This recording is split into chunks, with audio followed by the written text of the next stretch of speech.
یہ اللہ کی رحمتوں کا موسم بہار ہے اور اہل ایمان کے لیے کرم نوازیوں، رحمات، برکات اور انوار کا لوٹ سیل میلہ ہے، جس میں گناہ گاروں کی بخشش و مغفرت کا ساماں ہوتا ہے اور اللہ ماہ صیام کی ہر شب کو گناہ گار جہنم کی آگ سے آزاد فرماتا ہے۔ یہ بابرکت مہینہ اپنے دامن میں اتنی برکتیں لیے ہوئے جلوہ گر ہوتا ہے کہ رسول کریم صلی اللہ علیہ وآلہ وسلم نے ارشاد فرمایا، اگر لوگوں کو پتہ چل جائے کہ رمضان میں کیا ہے تو وہ آرزو کریں کہ پورا سال ہی رمضان رہے۔ اتنی برکتیں اور اتنی رحمتیں اللہ نے اس مبارک مہینے کے دامن میں ڈال دی ہیں۔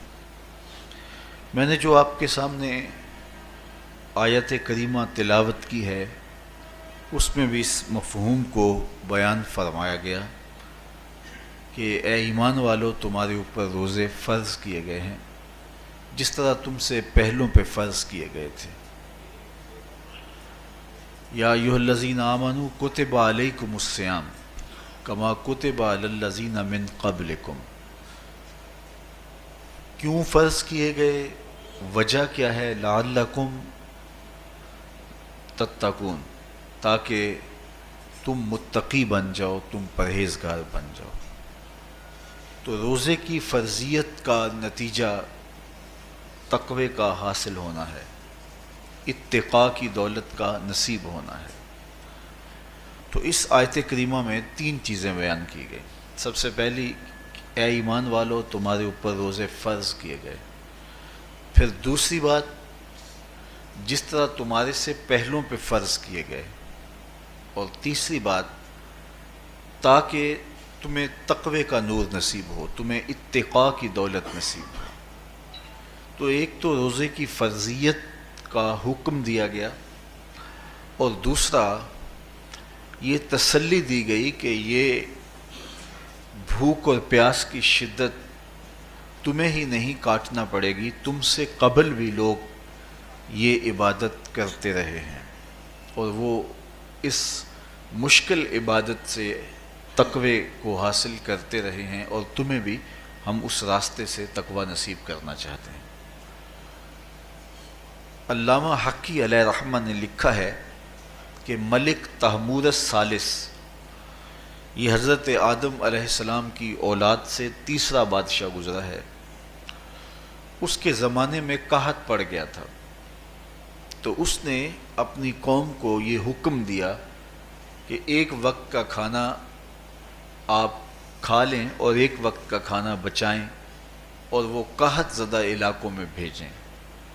تو قوم نے اس حکم کو بصر و چشم قبول کیا اور ایک وقت کا فاقہ کاٹ کے اپنے ان بھائیوں کے لیے وہ کھانا بھیجتے جو قحط میں مبتلا تھے۔ قوم کی یہ ادا اللہ کو پسند آ گئی اور وقت کے نبی پر وحی کی گئی کہ تمہارے اس عمل کو ہم عبادت قرار دیتے ہیں۔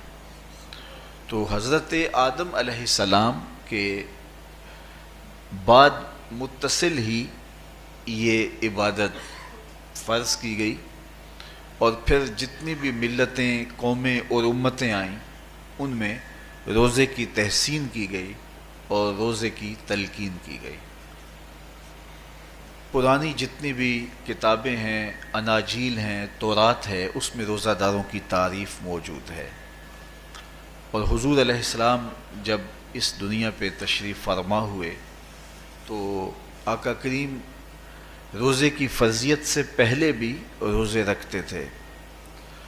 ویسے روزہ سن 2 ہجری کو فرض ہوا ہے، شعبان المعظم کے مہینے میں، لیکن اس سے قبل بھی ایام 20 کے حضور روزے رکھتے تھے، اور اس کے علاوہ بھی مختلف ایام میں اللہ کے محبوب روزے رکھتے تھے۔ روزے کی فرضیت کے بعد حضور علیہ السلام کی زندگی میں کل 9 رمضان آئے ہیں، جس میں 7 29 کے تھے اور 2 30 کے تھے۔ یہ بات ذہن میں رکھیے گا کہ روزے 29 ہوں ثواب پھر بھی 30 کا ہی دیا جاتا ہے.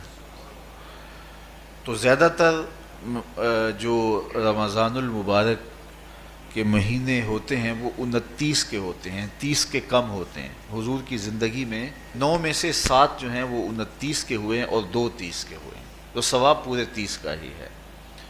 بعض لوگوں کو زیادہ ہی مسئلہ ہوتا ہے، 29 ہو جائیں تو یہ اللہ کا کرم ہے کہ روزہ رکھنا بھی نہیں پڑا اور 30ویں کا ثواب بھی مل گیا، لیکن وہ شور مچا دیتے ہیں کہ یہ روزہ کھا گئے ہیں. میرا نہیں خیال کہ کسی کو اپنے ذمے اتنی بڑی امت کا بوجھ لینے کی پریشانی ہو اور وہ خام خواہ ایک روزے کے لیے پوری امت کا بوجھ اپنے کندھوں پہ ڈال لے. تو 29 روزے ہوں یا 30 ہوں، اللہ ثواب پورے 30 کا ہی عطا کرتا ہے. روزہ اللہ تعالیٰ جل شانہ کی رضا اور اس کی محبت کے حصول کا ذریعہ ہے، اور اس کا عملی نتیجہ جو اس آیت کریمہ میں بیان کیا گیا وہ تقوی ہے. لعلکم تتقون، روزہ اس لیے فرض کیا گیا کہ تمہیں تقوی نصیب ہو جائے، اتقاء کی دولت نصیب. اب سوال یہ ہے، کیا تقوی بھوک اور پیاس سے حاصل ہوتا ہے؟ پیاس کاٹنے سے، بھوک کاٹنے سے کیا تقوی نصیب ہو جاتا ہے؟ صبح سے لے کر شام تک روزہ رکھنے کی تلقین کی گئی. یہاں ناروے میں اور مختلف ممالک کے اندر 20 گھنٹے کا روزہ ہے، اور ہمارے بھی یہاں 16-17 گھنٹے مسلسل شدت کی گرمی میں بھوک اور پیاس کاٹنا ہوتی ہے. تو اتنا طویل دورانیہ جو بھوک اور پیاس کاٹی ہے، اس کا مقصد رزق بچانا نہیں ہے، بلکہ وَيُزَادُ فِيهِ رِزْقُ الْمُؤْمِنِ، ماہ سیام میں مومن کا رزق بڑھ جاتا ہے. آپ اپنا بجٹ دیکھ لیجئے، باقی مہینوں کی نسبت ماہ سیام میں آپ کے اخراجات زیادہ ہوتے ہیں اور کشادگی ہوتی ہے. تو یہ کوئی خوراک بچاؤ مہم نہیں ہے، بلکہ رزق تو بڑھ جاتا ہے، لیکن اس کے باوجود 20 گھنٹے، 17 18 گھنٹے پیاس اور بھوک کاٹنا، اس کا کوئی مقصد ہے تو وہ مقصد قرآن نے بیان کیا کہ اس کے نتیجے میں تمہیں اتقاء کی دولت ملے گی، تمہیں تقوی کا نور نصیب ہوگا. سوال یہ کھڑا ہوا، کیا بھوک اور پیاس کاٹنے سے تقوی مل جاتا ہے؟ تو اس کو سمجھنے کے لیے ایک مختصر تمہید سمجھنا ہوگی، اور وہ یہ کہ ہمارے 2 دشمن ہیں جو ہمیں جادہ مستقیم سے ہٹانے کے لیے دن رات کوشاں ہیں. ایک شیطان اور دوسرا نفس. یہ 2 دشمن ہیں جو ہماری متاع عمل، ہمارا خلوص، ہماری للہیت، ہمارا باطن لوٹنے کے لیے ہر وقت مستعد اور فعال رہتے ہیں. اب ان 2 دشمنوں سے ہمارے تنہا ناتواں وجود کا مقابلہ ہے، اور یہ ان میں سے جو بڑا دشمن ہے وہ نفس ہے، کیونکہ شیطان نے جب انکار سجدہ کیا تو ہم تو یہ کہتے ہیں کہ ہمیں شیطان نے بہکا دیا، لیکن شیطان نے جب انکار سجدہ کیا اور خود بہک گیا تو اس وقت کوئی دوسرا شیطان تو نہیں تھا جس نے شیطان کو بہکایا، وہ نفس تھا جس نے شیطان کو شیطان بنایا. اس نے اندر سے کہا انا خیر منہ، میں بہتر ہوں.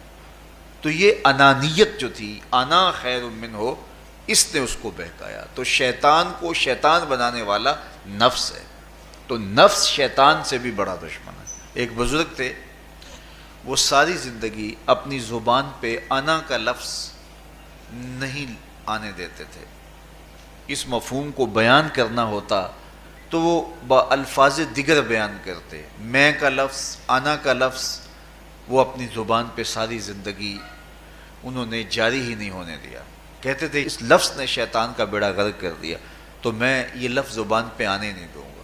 اچھا، بندے بھی بڑے عجیب ہوتے ہیں. کسی نے کہا لو ان کی زبان پہ یہ لفظ آتا کیوں نہیں، میں جاتا ہوں اور ان کی زبان پہ یہ لفظ آئے ہی آئے.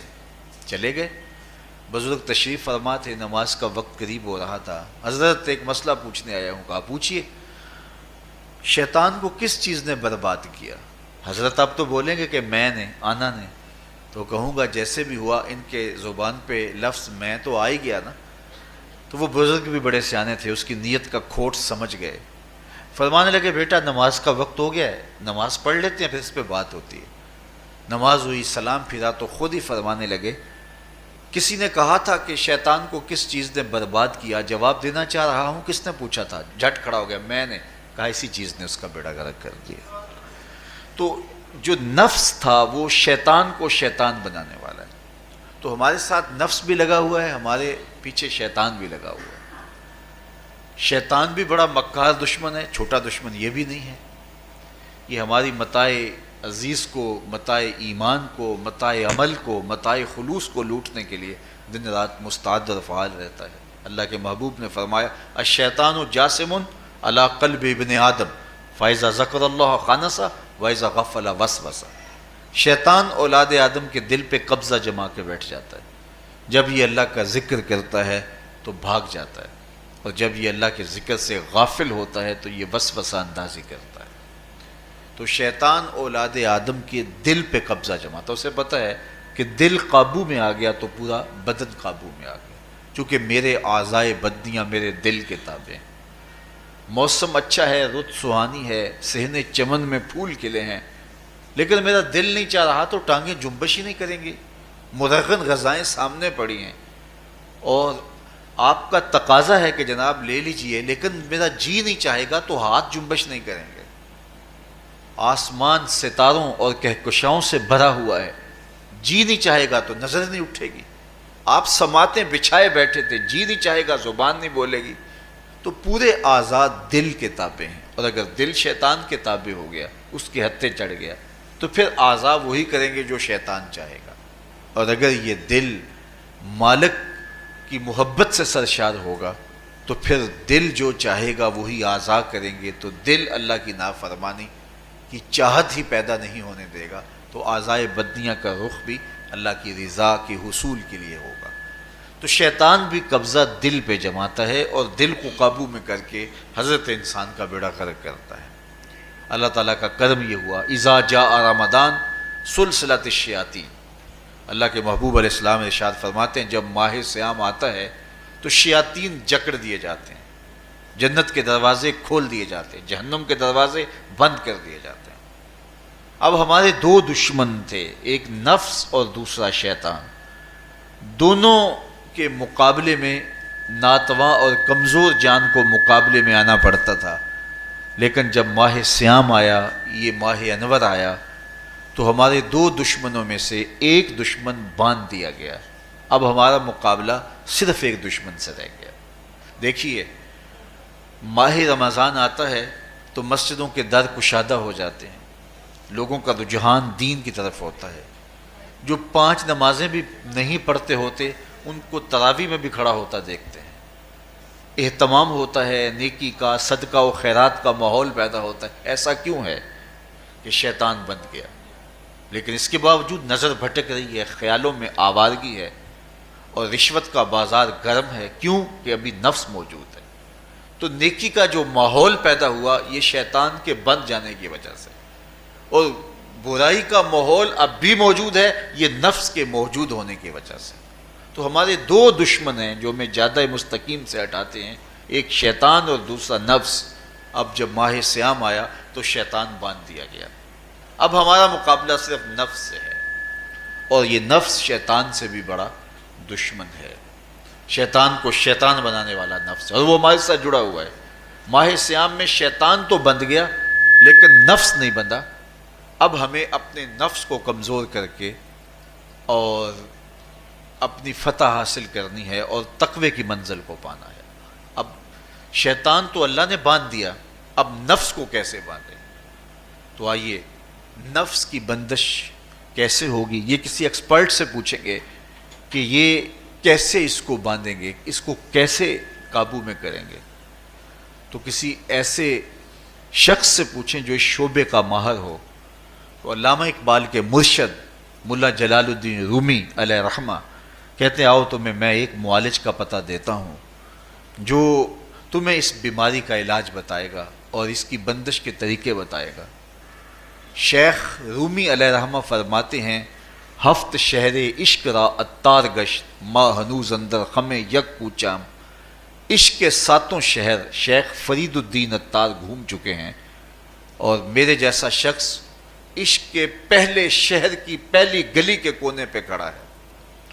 اب اندازہ کیے کہ جن کا پتہ حضرت ملا جلال الدین رومی دے رہے ہیں وہ کس بلند مرتبے پہ فائز المرام ہے۔ فرمایا کہ وہ عشق کے 7 شہر گھوم چکے ہیں اور میں پہلے شہر کی پہلی گلی کی نکر پہ کھڑا ہوں۔ اب شیخ فرید الدین علیہ رحمہ سے پوچھئے کہ شیطان تو بند گیا، اب نفس کا وبال ہمارے اوپر پڑ رہا ہے اور ہم اس کے باوجود ماہ صیام کے اندر گناہوں میں منہمک ہیں، تو ہمیں بتایا جائے کہ اس نفس کا علاج کیسے کیا جائے، ہمیں آپ کا پتہ بتایا گیا ہے۔ تو شیخ فرید الدین اتار بولے نفس نتواں کشت اللہ باسے چیز بات گوئم یاد گیرش اے عزیز۔ نفس نہیں مرتا، لیکن اگر 3 اسلحے تیرے پاس ہوں تو یہ ٹھہر بھی نہیں سکتا۔ وہ 3 اسلحے کون سے ہیں؟ خنجر خاموشی و شمشیر جو، نیزائے تنہائی و ترک ہجو۔ خاموشی کا خنجر، بھوک کی تلوار اور تنہائی کا نیزہ، یہ 3 اسلحے ایسے ہیں اگر تو یہ لے کر کے نفس پہ ٹوٹ پڑے تو پھر نفس کا مقابلہ تیرے لیے آسان ہوگا۔ خنجر خاموشی، خاموشی کا خنجر، اللہ کے محبوب علیہ السلام نے فرمایا من صامت نجا، جو خاموش ہو گیا وہ نجات پا گیا، کیونکہ انسان کی زندگی کی زیادہ آفتیں اس کی زبان کی وجہ سے ہیں۔ آپ اپنے گناہوں کا اور میں اپنے گناہوں کا اگر احتساب کروں تو ہمیں سب سے زیادہ گناہ زبان کے ملیں گے۔ آنکھیں بھی گناہ کرتی ہیں، ہاتھ بھی گناہ کرتے ہیں، پاؤں بھی گناہ کرتے ہیں، لیکن سب سے زیادہ گناہ زبان کرتی ہے۔ جھوٹ بھی بولتی ہے، غیبت بھی کرتی ہے، شکوہ بھی کرتی ہے، گالی سب و شتم اور کیا کچھ زبان کے گناہ ہیں۔ اسی لیے اللہ کے محبوب نے فرمایا جو تمہارے 2 جبڑوں کے درمیان ہے یعنی زبان اور 2 ٹانگوں کے درمیان ہے تمہاری پارسائی کی جگہ، تم ان 2 چیزوں کی مجھے ضمانت دے دو، میں محمد تمہیں جنت کی ضمانت دے دیتا ہوں۔ تو انسان کے سب سے زیادہ گناہ زبان کے ہیں اور اس کی پارسائی کی جگہ کے۔ تو اس لیے میرے حضور نے فرمایا من صمت نجا، جو خاموش ہو گیا وہ نجات پا گیا۔ خنجر خاموشی، خاموشی کا خنجر نفس کشی کا ایک مؤثر ذریعہ ہے۔ اور دوسری بات بشمشیر جو، اور بھوک کی تلوار، تو بھوک سے نفس کا مقابلہ کیا جا سکتا ہے، بھوک کی تلوار سے نفس کا سر کاٹا جا سکتا ہے۔ اللہ کے محبوب کا فرمان سنیے یا معاشر الشباب من استطاع منکم الباء فلیتزوج فإنہ اغض للبصر واحسن للفرج فمن لم یستطع فعلیہ بالصوم فإنہ لہ وجاء۔ اے جوانوں کے گروہ، تم میں سے اگر کوئی نکاح کرنے کی طاقت رکھتا ہے تو وہ دیر نہ کرے، فی الفور نکاح کر لے، یہ نظر کا اور پارسائی کا محافظ ہے۔ لیکن اگر تم میں سے کوئی نکاح کرنے کی فی الحال پوزیشن میں نہیں ہے تو وہ کثرت کے ساتھ روزے رکھے۔ روزے قاطع شہوات ہیں، تو بھوک سے نفس کو جو ہے وہ روکا جا سکتا ہے، اس کو لگام ڈالی جا سکتی ہے۔ تیسری بات نیزہ تنہائی، تنہائی کا نیزہ، تو فرمایا گیا کہ العافیت فی العزلہ، کہ تنہائی کے اندر ہی عافیت ہے۔ جب مجلسوں میں غیبت کی بدبو پھیلتی ہو اور چغلی کا ماحول معاشرے کا جزو لا ینفک بن جائے اور مجالس کے اندر نظروں کی پاکیزگی کا قائم رہنا مشکل ہو جائے اور انسان کی زندگی کے اندر گناہوں کا بہت بڑا سبب مجلسی زندگی ہو تو پھر اس سے تنہائی بہتر ہے۔ حضرت شاہ نقشبند بخاری فرماتے ہیں کہ فقیر کے لیے سب سے اچھی جگہ اللہ کا گھر مسجد ہے، یا کسی کامل صالح شخص کی صحبت ہے، اور یا پھر تنہائی ہے۔ چوتھی جگہ ہلاکت کے علاوہ اور کچھ نہیں ہے۔ ہمیں اپنے کاروبار میں، اپنے معاملات میں، اپنی ملازمتوں میں جانے کی تلقین کی گئی تو وہاں یہ تلقین کی گئی کہ دیر سے جاؤ جلدی واپس آ جاؤ، اور مسجد میں جاتے ہوئے تلقین کی گئی کہ جلدی جاؤ اور دیر سے واپس آؤ۔ لیکن ہم مسجد کے دروازوں پہ جب دور موجود میں رش دیکھتے ہیں کہ لوگ بہت جلدی نکلنا چاہتے ہیں، حتیٰ کہ کندھوں سے کندھے ٹکرا رہے ہوتے ہیں کہ جلدی سے باہر نکل جائیں، حالانکہ وہ عافیت کی جگہ ہے، 2 منٹ زیادہ بھی ہو جائیں تو کوئی حرج نہیں ہے۔ اور ایسے لوگوں کو بھی نکلنے میں جلدی کرتے ہوئے دیکھا ہے کہ لگتا تو یہ تھا کہ شاید یہ انہوں نے کسی ضروری کام پہ جانا ہے، لیکن باہر نکل کے بازار میں پھٹے پہ بیٹھے تھے اور مسجد سے نکلنے کی جلدی بہت تھی۔ تو مسجد میں جلدی جاؤ اور دیر سے واپس آؤ، اور بازار میں دیر سے جاؤ اور جلدی واپس آؤ، لیکن ہمارے رویے اس کے برعکس ہو گئے۔ تو تنہائی میں عافیت ہے، خاموشی میں عافیت ہے، اور بھوک میں عافیت ہے، اور یہ ساری چیزیں روزے میں میسر ہیں۔ فرمایا تم سے اگر کوئی شخص الجھے، بحث کرے، لڑائی کرنا چاہے تو تم اسے کہو انی صائم، میں نے روزہ رکھا ہوا ہے۔ اسی طرح جو ہے وہ روزے سے آپ کو یکسوئی ملے گی، قرآن مجید کی تلاوت کا ماحول ہوگا، اور تم بھوک کاٹو گے، اور یہ تینوں چیزیں تمہارے نفس کو کمزور کرنے والی ہیں۔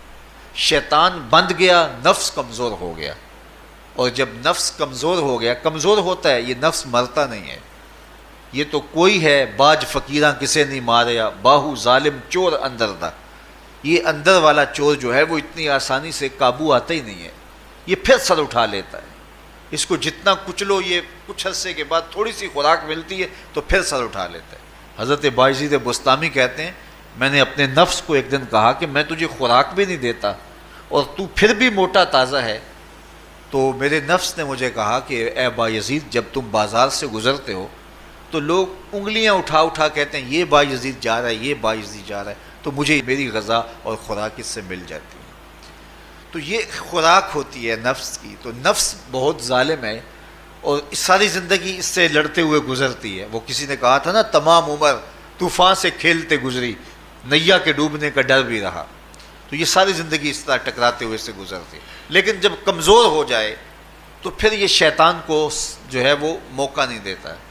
لیکن اگر نفس ماہ سیام میں ہمارا کمزور نہ ہوا، صرف ہم نے بھوک ہی کاٹی اور باقی اپنے معمولات وہی رکھے، تو میرے حضور نے فرمایا جس نے جھوٹ اور برے کام نہیں چھوڑے اور جھوٹے کام ترک نہیں کیے، اس کے بھوکا اور پیاسا رہنے کی اللہ کو کوئی ضرورت نہیں ہے۔ روزہ تو ایک مشق تھی، یہ تو باطن کی تطہیر کا ایک ذریعہ تھا، یہ تو من کی تہذیب کا ایک ذریعہ تھا، یہ تو نفس کی شر سے اپنے آپ کو بچانے اور شیطان کے مکر و فریب سے بچانے کا ایک ذریعہ تھا۔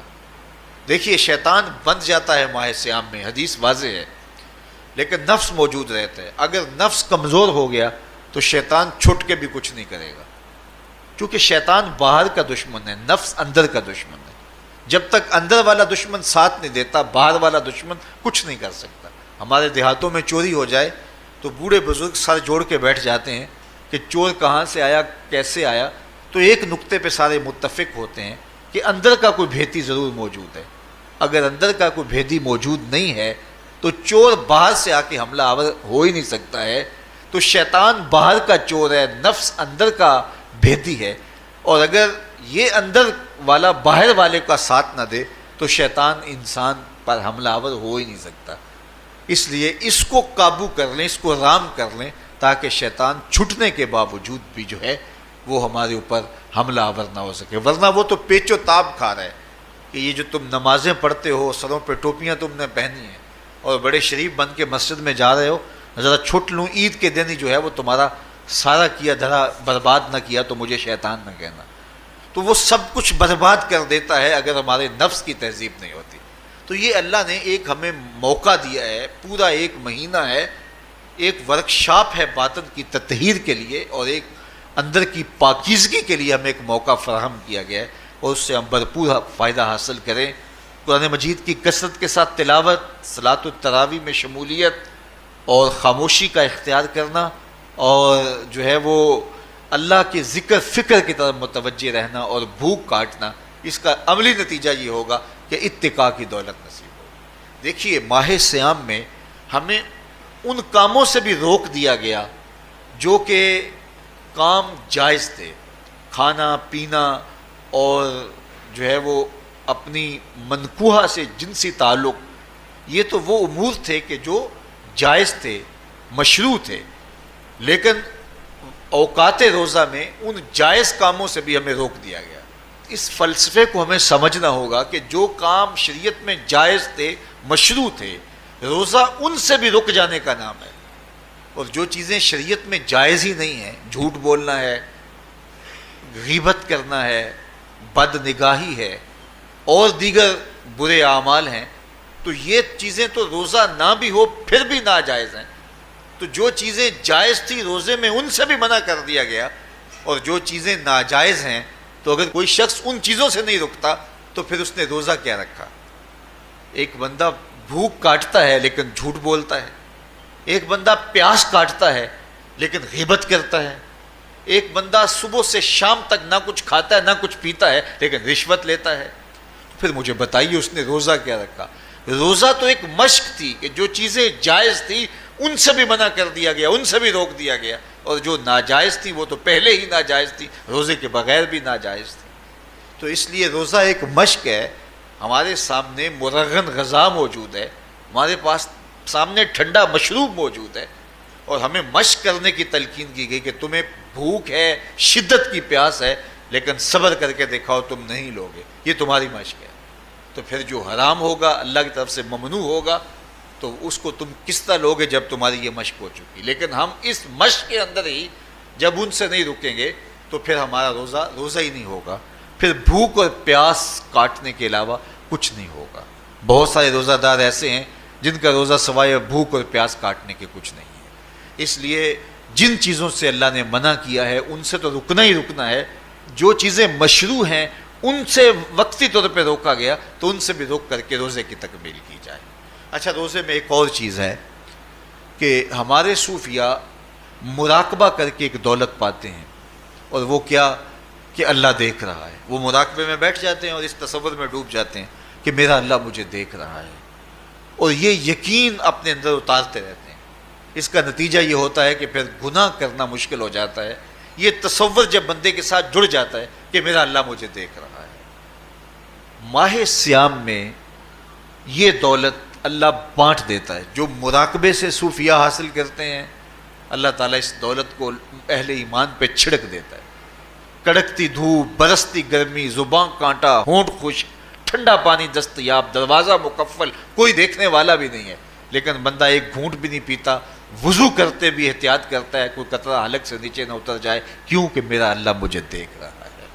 جو چیزیں صوفیاء کو مراقبے سے نصیب ہوتی ہیں، ماہ سیام میں اللہ اس دولت کو بانٹ دیتا ہے، چھڑک دیتا ہے، بارش کی طرح وہ دولت برستی ہے، اور یہ تصور ہمارے ساتھ جڑ جاتا ہے کہ میرا اللہ مجھے دیکھ رہا ہے۔ ہم پانی نہیں پیتے، اللہ دیکھ رہا ہے، مرغن غذائیں موجود ہیں کہ اللہ دیکھ رہا ہے۔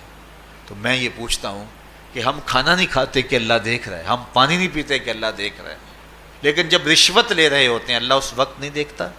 جب نظر بھٹک رہی ہوتی ہے اللہ اس وقت نہیں دیکھتا؟ جب خیال بہک رہا ہوتا ہے اللہ اس وقت نہیں دیکھتا؟ جب سوچوں میں آوارگی آتی ہے اللہ اس وقت نہیں دیکھتا؟ تو یہ صرف وہ کھانے اور پینے کو ہی دیکھ رہا ہے، باقی امور زندگی کو نہیں دیکھ رہا، اور وہ کیا صرف رمضان میں دیکھتا ہے، غیر رمضان میں نہیں دیکھتا؟ تو یہ جو نور اترا تھا ماہ سیام میں، اس کو اپنے اندر اگر جذب کر لیا جائے تو زندگی سنور جاتی ہے۔ جو مراقبوں سے حاصل ہوتا تھا ماہ سیام میں، وہ میںہ کی طرح برسا، اور ہم اس کے اپنے اندر سمولیں، جذب کر لیں، تو نتیجہ یہ ہوگا کہ ہماری زندگی نور نہ لا نور ہو جائے گی۔ اور یہ تصور جب انسان کی زندگی میں جم جائے تو یہ گناہوں سے روکنے کا مؤثر ذریعہ ہے کہ میرا اللہ مجھے دیکھ رہا ہے۔ مجھے بتائیے اس سے بڑا ہیجان انگیز بھی کوئی منظر ہو سکتا ہے کہ حسن کی پتلی ہے، اور جو ہے وہ اس کی ایک ایک ادا اور اشوے سے قیامتیں پھوٹتی ہیں، اور وہ خود جناب یوسف کے سامنے اپنے حسن کو پیش کر رہی ہے، ساتوں دروازے بھی مکفل ہیں، بت کے اوپر بھی کپڑا ڈال لیا، اور زلیخا حضرت یوسف کو خود کہہ رہی ہے تالک یوسف اب تو آ جاؤ نا، ذرا آنکھ اٹھا کے میرے جلوے دیکھو۔ لیکن جناب یوسف کیا بولتے ہیں؟ قال معاذ اللہ، میں اللہ کی پناہ میں آتا ہوں۔ کہا تو 7 دروازے بند کر کے لوگوں کی نظروں سے چھپ گئی، اور موٹا کھیس ڈال کے اپنے زوم میں اپنے اس جھوٹے خدا سے بھی شرم کرتی ہے اور اس سے چھپ گئی، میں اس خدا سے حیا کیوں نہ کروں جو 7ویں کوٹھڑی میں بھی دیکھ رہا ہے۔ پھر اتنی روشنیاں برسی، اتنا یقین برسا کہ گناہ کیا، گناہ کا تصور بھی محال ہو گیا۔ تو مجھے بتائیے کتنا ہیجان انگیز منظر تھا جب حسن قدموں میں بچھنے کے لیے خود بےتاب تھا. اور حضرت یوسف جوان رانا ہیں، جوانی اور شباب پورے باقپن پہ ہے، اور ادھر حسن مچل مچل کے قدموں میں بچھ رہا ہے، لیکن یہ جذبہ کہ میرا اللہ مجھے دیکھ رہا ہے ایسی رکاوٹ بنتا ہے. قال معاذ اللہ، کہا میں اللہ کی پناہ میں آتا ہوں. تو یہ یقین جب بندے کے ساتھ جڑ جاتا ہے کہ میرا اللہ مجھے دیکھ رہا ہے، تو پھر انسان کے لیے گناہ سے بچنا کوئی مشکل نہیں ہوتا. گھر میں فاقے ہوں، مشکل میں بندہ پھنسا ہو اور اس کو رشوت مل رہی ہو، تو پھر اپنا ہاتھ روکنا بڑا مشکل ہوتا ہے، بلکتے بچوں کا خیال آتا ہے. لیکن جب یہ خیال ہو کہ میرا رب میرا رازق ہے اور میرے اس عمل کو دیکھ رہا ہے، تو پھر بندہ اس کو پرے کا کی حیثیت بھی نہیں دیتا. اور جب وہ پاؤں کی ٹھوکر پہ بھی نہ رکھے تو پھر اللہ فرماتا ہے وَيَرْزُقُهُ مِنْ حَيْثُ لَا يَحْتَسِبُ، تو یہ کر کے دیکھ میں تجھے وہاں سے رزق دوں گا جہاں سے تجھے گمان بھی نہیں ہوگا. تو اپنے یقین کو کھڑا کر کے دیکھ، میرے اوپر اعتماد کر کے دیکھ. میرے حضور نے فرمایا اللہ پر توکل کرنے کا جو حق ہے اگر تم ادا کرو، وہ تمہیں ایسے رزق دے جیسے پرندوں کو عطا کرتا ہے. صبح گھر سے نکلتے ہیں خالی پیٹ ہوتے ہیں، ہمیں تو پتہ ہے دفتر میں جانا ہے، ہمیں تو پتہ ہے دکان پہ جانا ہے، ہمیں تو پتہ ہے فیکٹری میں جانا ہے، ہمیں تو پتہ ہے کہ ہم نے فلاں جگہ جا کے دہاڑی لگانی، لیکن ان کا کوئی کاروبار نہیں ہوتا، کوئی فیکٹری نہیں ہوتی. جدھر جی آیا صبح جو ہے وہ اڑان بھر دی. بند توکل پنچھی اڑ دے، خرچ نہ پلے زیرہ ہو، نہ کوئی راز ہے نہ کوئی کاروبار ہے. لیکن کبھی ایسا نہ ہوا کہ شام کو خالی پیٹ آئے ہوں. تو کہا اگر تم اللہ پہ توکل کر لو، وہ بھی تمہیں ایسے رزق دے جیسے پرندوں کو رزق عطا کرتا ہے. پرندوں میں سے ایک پرندہ ہے ہنس، یہ سچے موتی کھاتا ہے. اور آپ پنساری کے پاس موتی لینے جائیں تو ہزاروں روپے تولے کے ماشے کے حساب سے آپ لیں تو پھر بھی آپ سوچتے ہیں کہ پتہ نہیں یہ خالص دیے یا نہیں دیے. وہ اتنے نایاب اور کامیاب ہیں کہ آپ ماشوں اور تولوں میں خریدتے ہیں اور پھر بھی آپ کو شک رہتا ہے کہ یہ خالص ہیں یا کہ نہیں. اور ہنس کھاتا ہی وہ ہے، اور دنیا پر ایک نہیں لاکھوں کروڑوں ہنس ہیں، اور روزانہ صبح و شام کھاتے ہیں اور پیٹ بھر کے کھاتے ہیں، اور اللہ انہیں روز عطا بھی کرتا ہے. تو یہ مالک وہ ہے، رازق ہے. جب اس پہ توکل اور اس پہ یقین پیدا ہو جاتا ہے تو پھر مشکل نہیں رہتا، پھر آسانی پیدا ہو جاتا ہے. تو روزوں میں اللہ تعالیٰ یہ یقین دیتا ہے کہ وہ مجھے دیکھ رہا ہے. بندہ یہ تیقن پیدا کر لیتا ہے کہ میرا اللہ مجھے دیکھ رہا ہے. بعض کا چھوٹے بچے روزہ رکھ لیتے ہیں تو مائیں بے چین ہو جاتی ہیں. جب دوپہر کے وقت پھول جیسے بچے کملا جاتے ہیں تو مائیں انہیں بند کمرے میں کوئی کھانا یا کوئی ٹافی یا کوئی اور چیز یا چاکلیٹ دیتی ہیں کہ بیٹے یہ کھا لو. تو وہ بچے نہیں کھا رہے ہوتے تو مائیں کہتے ہیں پتر کھا لو، کوئی نہیں دیکھ رہا. تو وہ بچے بھی کہتے ہیں اللہ دیکھ رہا ہے. تو وہ جو صوفیاء کو مراقبوں سے ملتا ہے وہ ایک بچے کو بھی نصیب ہو رہا ہے کہ میرا اللہ مجھے دیکھ. یہاں ایک اور بھی تسلی ہے، ہم ہزار گناہ گار سہی، ہم ہزار سیاہ کار سہی، لیکن ہمارا رب پہ کتنا یقین ہے. رمضان میں پتہ چلتا ہے کہ اس ذات پہ ہمارا کتنا تیقن ہے، کتنا یقین ہے، جس کو دیکھا نہیں، چھوا نہیں، بات نہیں ہوئی، جو تصور خیال کی حدود سے بھرا ہے. اتنا یقین ہے کہ ہم پانی نہیں لیتے، کھانا نہیں لیتے کہ میرا اللہ مجھے دیکھ رہا ہے. کاش کہ اس کو ہم اپنی پوری زندگی میں پھیلا لیں، اور اس کو زندگی میں جب ہم طاری کر لیں گے تو پھر گناہ کرنا محال اور ناممکن ہو جائے گا، اور زندگی نور علی نور ہو جائے گی. اور یہی تقوی کا حصول ہے. تو فرمایا اے ایمان والو، تمہارے اوپر روزے فرض کر دیے گئے جس طرح تم سے پہلوں پہ فرض کیے گئے تھے، لعلکم تتقون، تاکہ تم متقی بن جاؤ، تاکہ تم پرہیزگار بن جاؤ. حضرت سلمان فارسی رضی اللہ تعالیٰ عنہ سے مروی ہے کہ جب شعبان کی 29 تاریخ ہوتی تو اللہ کے محبوب ہمیں خطبہ ارشاد فرماتے. اس میں رمضان المبارک کے فضائل بیان کرتے اور کہتے تمہارے پاس ایک شہر عظیم، عزت اور عظمت والا مہینہ آ رہا ہے جس کا ہر دن باقی سال کے دنوں سے افضل ہے، جس کی ہر رات باقی سال کی راتوں سے افضل ہے، اور اس میں ایک رات ایسی ہے لیلۃ القدر جو 1000 مہینے سے بہتر. تو یہ اللہ تعالیٰ کی رحمتوں کا روپ ہے. رحمتوں کے دروازے کھول دیے جاتے ہیں، اور روزہ دار کا روزہ بالخصوص عصر کے وقت، شام کے وقت، پچھلے پہر، روزہ دار کے خالی معدے سے جو ایک بو اٹھتی ہے، مہک اٹھتی ہے، اللہ کو کستوری سے بھی زیادہ محبوب ہوتی ہے. اللہ اکبر. اور فرمایا للصائم فرحتان، فرحتن عند فطرہ و فرحتن عند لقاء رب. روزہ دار کے لیے دو خوشیاں ہیں.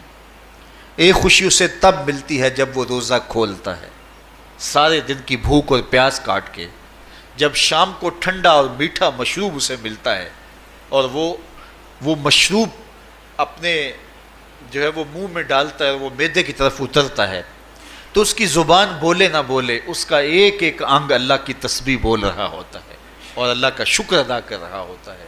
اس وقت اسے ایک عجیب فرحت ہوتی ہے کہ اتنا طویل لمبا روزہ تھا، شکر ہے کہ میرا روزہ تکمیل کو پہنچا. ایک روحانی مسرت، پھر روزہ کھلنے کے وقت اس کو بدنی مسرت. تو ایک فرمایا اس کو فرحت تب ملتی ہے جب وہ روزہ کھولتا ہے. وَفَرْحَةٌ عِنْدَ لِقَاءِ رَبِّ، اور دوسری فرحت اسے تب ملے گی جب روزے کے صلے میں اللہ اپنے رخ سے پردہ ہٹا دے گا اور اللہ اپنا دیدار عطا فرمائے گا. تو یہ روزے دار کے لیے خوشیاں ہیں. تو خوش نصیب ہیں وہ لوگ جو ماہ صیام کے روزے پورے خشوع و خضوع کے ساتھ رکھتے ہیں اور اس کی برکتوں سے مالا مال ہوتے ہیں. ورنہ بعض لوگ میں نے ایسے بھی دیکھے ہیں وہ چھوٹی چھوٹی بیماریوں کا بہانہ بنا کے روزہ ترک کر دیتے ہیں اور انہیں حوصلہ ہی نہیں پڑتا روزہ رکھنے کا. چونکہ الصوم نصف الصبر، روزہ آدھا صبر ہے. میں سمجھتا ہوں، میں شوگر کا مریض ہوں اور 4 سے 5 گھنٹے اگر مجھے کچھ کھانے کو نہ ملے تو میری طبیعت میں ایسا اضطراب اور بے چینی پیدا ہو جاتی ہے کہ میں گھر والوں سے الجھنے کی کیفیت میں بھی آ جاتا ہوں. لیکن ماہ صیام میں 20 گھنٹے بھی کاٹ لیتا ہوں، لیکن میری طبیعت پہ کوئی بوجھ اس لیے نہیں ہوتا کہ میں اللہ کی رضا کو اپنے ذہن کے ایک ایک گوشے میں رکھے ہوئے ہوتا ہوں. تو یہ آدھا صبر ہے، یہ صبر سکھاتا ہے. اور پھر روزے سے جب ہم بھوک کاٹتے ہیں تو غربا، مساکین، وہ لوگ جو بیچارے بھوک اور پیاس کاٹ کے زندگی گزارتے ہیں، ان کا بھی ہمیں خیال آتا ہے کہ ہمیں تو اپنے اختیار سے چند لمحوں کے لیے بھوک کاٹنی پڑی تو اس کی کلفت اور اس کی اذیت اتنی ہے. تو جو شخص مجبوری کی وجہ سے کاٹتے ہیں اور ان کے بلکتے بچے ان کے سامنے ہوتے ہیں تو پھر ان کا عالم کیا ہوگا. تو اس سے پھر صدقہ اور خیرات کا ماحول پیدا ہوتا ہے اور ہم غربا کو اپنے ساتھ خوشیوں میں شریک کرتے ہیں.